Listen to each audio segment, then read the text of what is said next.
La réunion des membres du SMM le 22 septembre prochain déterminera la démarche à suivre, a affirmé ce jour la présidente de ce syndicat.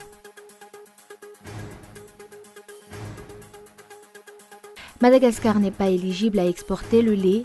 Un problème au niveau de la qualité serait la cause, d'autant plus que la production de lait n'arrive pas à satisfaire la demande sur le marché local.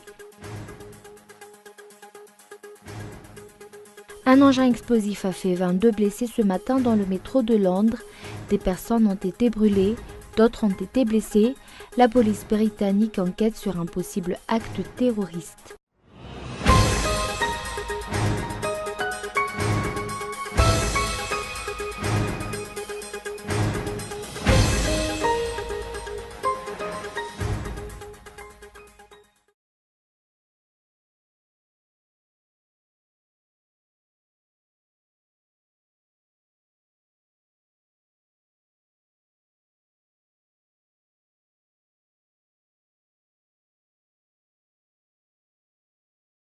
Bonsoir à tous et merci d'être fidèles à ce rendez-vous avec l'actualité en français sur Cool TV.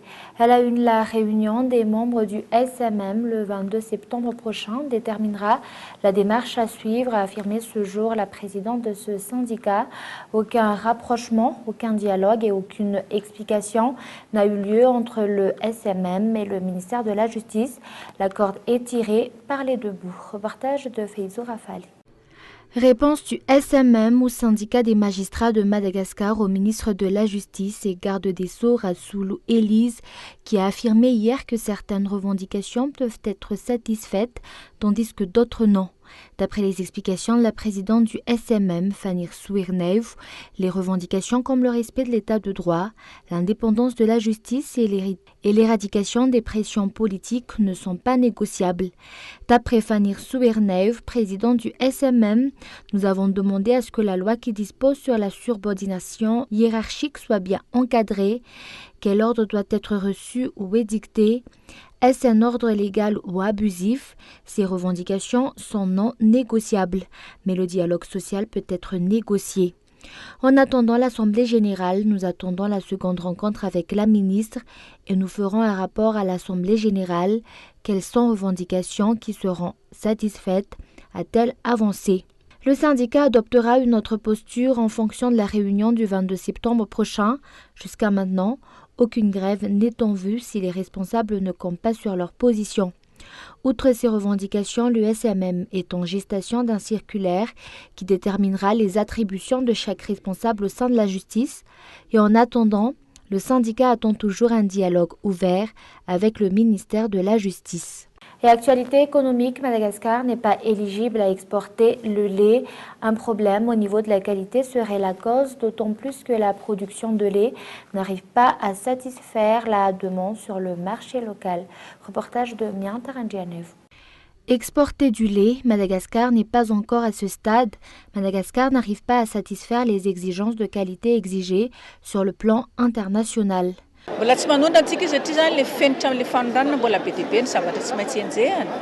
Nous n'exportons pas encore car les exigences de qualité sur le marché international sont nombreuses. Nous avancerons petit à petit afin de satisfaire ces exigences. Le comptage des micro-organismes dans le lait fait par exemple partie de ces exigences. Selon les explications, le mode d'élevage est mis en cause, la nourriture pour les vaches ainsi que les soins y afférents manquent, la faible production de lait est également soulevée. Selon les statistiques du ministère de l'Agriculture et de l'Élevage, il y aurait 39 500 vaches laitières dans le pays. La solution avancée serait d'inciter les agriculteurs à se professionnaliser davantage.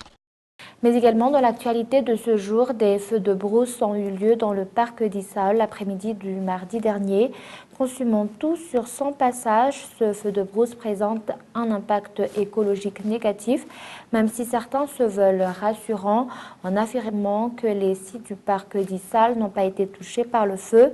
Et pour l'heure, la superficie exacte des surfaces ravagées par le feu n'est pas encore déterminée et ce feu de brousse n'a eu aucun impact sur le tourisme dans ce parc très prisé par les touristes étrangers. Jusqu'à maintenant, l'origine du feu n'est pas encore déterminée, mais la piste d'un incendie criminel n'est pas écartée.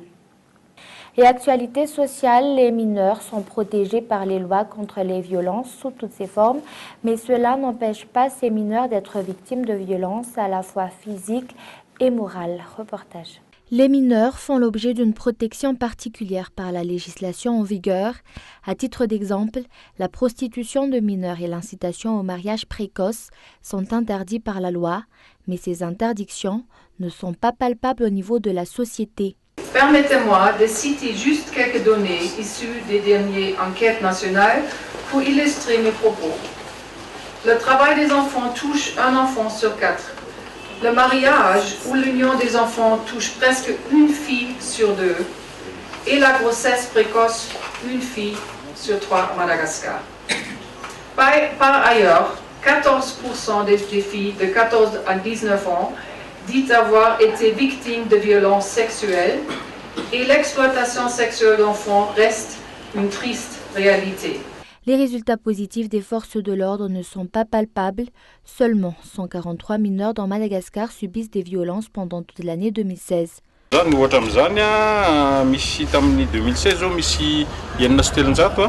En 2016, il y avait eu 306 cas recensés et 371 cas en 2017 des mineurs en conflit avec la loi.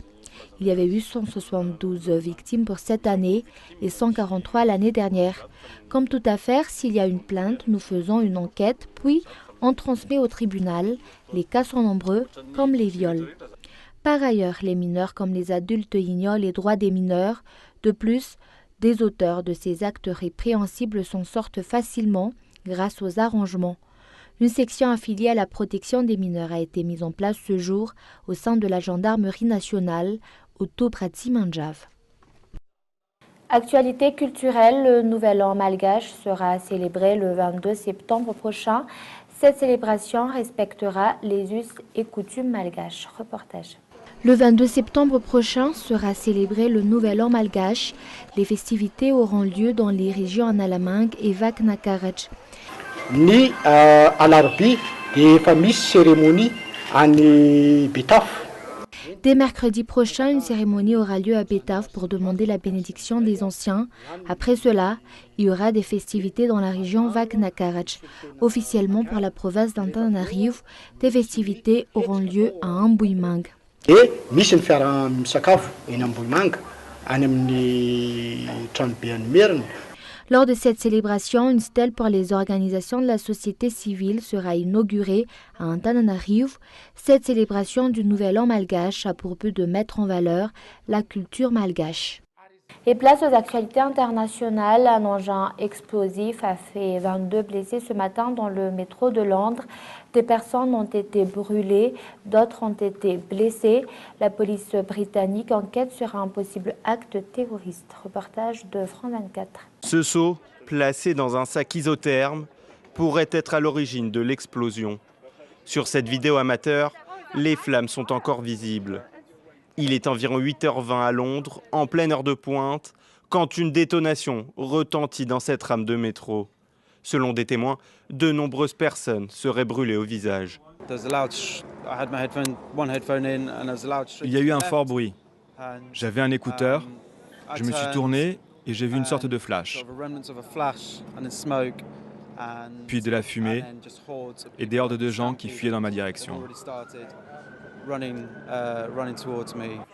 Très vite, les forces de l'ordre bouclent les environs de la station de Parsons Green, dans le sud-ouest de Londres, et parlent d'un acte terroriste.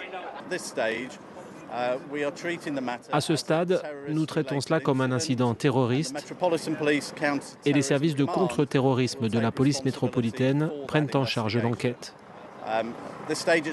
Pour le moment, il est trop tôt pour tirer la moindre conclusion sur les circonstances de cette explosion et l'enquête se poursuit.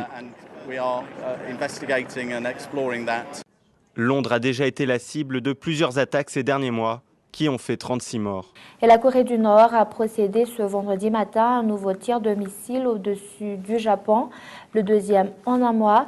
L'ONU doit se réunir afin de faire baisser les tensions. France 24. 6h59 à Pyongyang, le missile est tiré depuis l'aéroport nord-coréen. Il parcourt 3700 km, survole l'île japonaise d'Hokkaido, puis s'abîme dans les eaux du Pacifique Nord. La population est rapidement alertée. La télévision japonaise diffuse l'information. Réaction immédiate de Shinzo Abe. Il écourte son voyage en Inde et rentre à Tokyo. La communauté internationale doit être unie et envoyer un message clair à la Corée du Nord, qui menace la paix dans le monde par ses actions. Les dernières sanctions doivent être pleinement appliquées. La Corée du Nord doit comprendre que si elle continue sur ce chemin, rien de bon n'en sortira. Les dernières sanctions datent d'il y a 5 jours. À l'unanimité, le Conseil de sécurité de l'ONU a décidé d'interdire les exportations de textiles et de limiter les approvisionnements du régime en gaz et en pétrole. Mais Pyongyang est passé outre. Le Conseil de sécurité de l'ONU doit à nouveau se réunir en urgence ce vendredi. Dans un communiqué, le secrétaire d'État américain Rex Tillerson exhorte la Chine et la Russie à faire directement pression sur Pyongyang. C'est le deuxième missile lancé en moins d'1 mois au-dessus du Japon. Mais cette fois, il a parcouru une distance record, assez pour atteindre l'île américaine de Guam. Et avant de se quitter, je vous rappelle les grands points de ce journal. La réunion des membres du SMM le 22 septembre prochain déterminera la démarche à suivre, a affirmé ce jour la présidente de ce syndicat. Aucun rapprochement, aucun dialogue et aucune explication n'a eu lieu entre le SMM et le ministère de la Justice. La corde est tirée par les deux bouts. Et Madagascar n'est pas éligible à exporter le lait. Un problème au niveau de la qualité serait la cause, d'autant plus que la production de lait n'arrive pas encore à satisfaire la demande sur le marché local. Et enfin, un engin explosif a fait 22 blessés ce matin dans le métro de Londres. Des personnes ont été brûlées, d'autres ont été blessées. La police britannique enquête sur un possible acte terroriste. Et voilà, c'est la fin de ce journal. Merci de votre fidélité. Au revoir et bonne soirée à tous.